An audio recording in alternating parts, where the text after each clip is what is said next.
ever wondered what types of things you should include in your calming corner? Like, how many fidgets is too many? What kind of fidgets work best? What really should be in there anyway? Then you're in the right spot.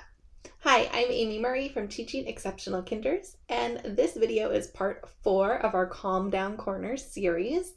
And if you missed the first few, you might want to go catch those first. Part 1 is about using social stories. Part 2 is classroom visuals, but using visuals to help kids pick their coping strategy. And then part 3 is all about renaming your calming corners so it feels more like a vacation or a getaway instead of a punishment or timeout.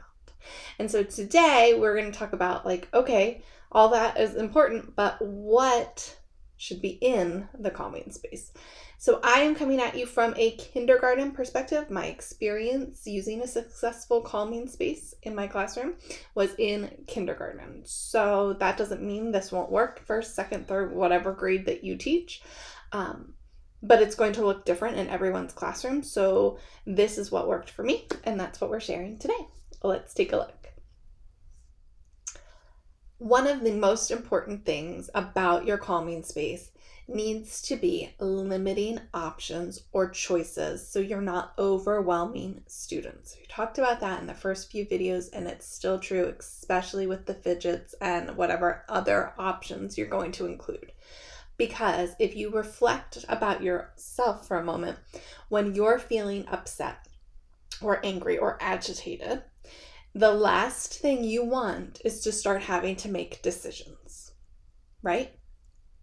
I don't know about you, but at the end of a long, stressful day, when my husband comes home and says, "What's for dinner? Do you want?" And he'll list 3 things. And I'm like, I can't. You pick. Right? Because you're done making decisions at that point of your day. Our students often will feel that way as well. And when someone is in a heightened state or upset, it's harder to make positive choices. So we want to limit those options, and you want to make sure that every choice that they make could be a positive one. I mean, within reason. You can't control everything. But for instance, if you have students who don't use Play-Doh properly, you probably don't want Play-Doh in your calming space because it's going to be in the carpet, it's going to be in somebody's hair, it's going to be everywhere. Same with silly putty or clay or those types of things. If you are not able to have one-to-one supervision with them when they're there, you probably don't want that as an option for them. Now, let's say Play-Doh is okay in your classroom. You don't want 5 different colors of Play-Doh in there. No, that's overwhelming. One will do. One choice for the Play-Doh. And then maybe one fidget choice or one stress ball choice, those kinds of things. Limit the options. Talked about keeping options limited. Let's take a look at some of the fidgets that I used over the years with different degrees of success. But let me show you. So all of this bin, it's a little noisy, my bin here, came from Amazon.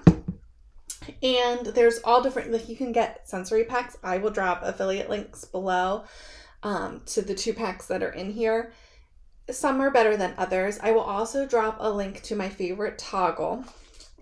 It's similar to this. These are some of my favorites because they're not that noisy. And they're just sort of keep your hands busy.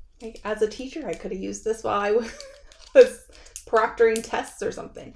It just keeps your hands busy. They make some that are fuzzy, different colors. So I'll drop a link to toggles on Amazon as well. They're some of my favorites. Now, we talked about limiting options. You don't want 5 different toggles in there. 1 or 2, depending on how many different fidgets you have in there, will do. Right? So toggles are a good option. Another option that I really like are these guys, sensory beanbags they're called. Now again, this comes with, I don't even know how many, a bunch of different animals. And they're these little water bees, again, quiet, right? You can't hear it. But stimulating because you're moving the balls around. You can see the balls moving around and they're cute little animal faces. These, side note, also make good ice packs at home. You throw them in the freezer. But nonetheless, these are good and adorable and durable as well. If you have students who put things in their mouths, these are easy to wipe off and sanitize. So those are a good option as well. Those are some of my favorites, student favorites also. The other thing that you may, if you're allowed to have them, are stuffed animals. Some of our reading buddies lived in our calming space, and that worked out pretty good. You just have to keep in mind whatever you put in here may become a projectile, right? Because I don't know about you, but for me, I had students who, when they got upset, they threw things if they didn't get the attention that they wanted right away. In our calming space was called Hawaii, but if they went to Hawaii and their needs weren't met, things started flying. So you just want to keep that in mind. Also, if you have a bin that's filled as the bin I just showed you, those things, it's too overwhelming. So you want a smaller bin, and you want maybe 3 to 5, I would say 3, fidget options. And you can switch them out, right? So like this week's fidget is the koala and this toggle. And next week we'll put the fox and the soft toggle in there. And the following week we'll have different things. That can keep it fresh, and you can still use all of the wonderful fidgets that you have, but it limits the options and the cleanup you'll have to do if they get tossed. I have 2 other fidgets that were well loved in our classroom. Stress balls of any kind. This one I borrowed from my daughter. But you just squeeze stress balls. Easy peasy. You can usually get them in like big packs from like Oriental Trading Company or something like that. Maybe even a local bank or business might have stress balls that they would donate to your classroom. That's worth looking around, but stress balls are simple. One year I had a class that everybody had one in their toolkit, and we would get them out and we would squeeze them and things were going awry. So that's an option as well. Another one that everyone could have are these little guys. They are quiet. You'll see the theme here. Quiet is important. These guys just have a little marble inside, and you just can move them. Again, easy to sanitize, and they could just hold these. That's another one that everyone could have at their seat if you wanted, and they could play with while they're sitting there. One other thing that I did often see students using in the calming space are these like little lava lamp type of things. They're just kind of soothing to watch. And this came in the Amazon pack that I'll link for you. So that's another option, and again, can be easily sanitized. Now, my last suggestion for your calming space is to think about including books. Not too many, maybe 3, and you could rotate these out each week, and they could be duplicates, that you have from your scholastic orders over the years. They could be old books that you don't mind if they get ruined, that kind of thing. But there can be something so soothing about turning the pages of a book and seeing the pictures change.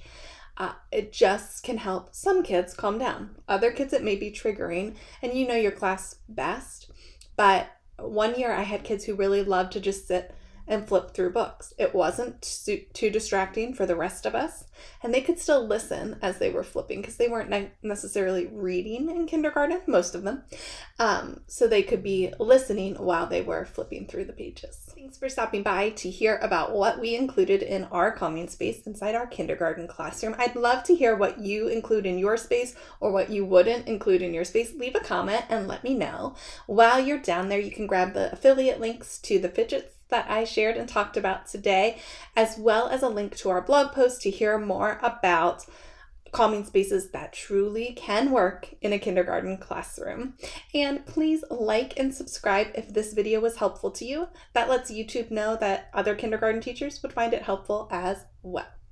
If you'd like to get in touch with me, you can find me on Instagram at teachingexceptionalkinders, and you can drop an email to amy@teachingexceptionalkinders.com. All right, until next time, have an exceptional day.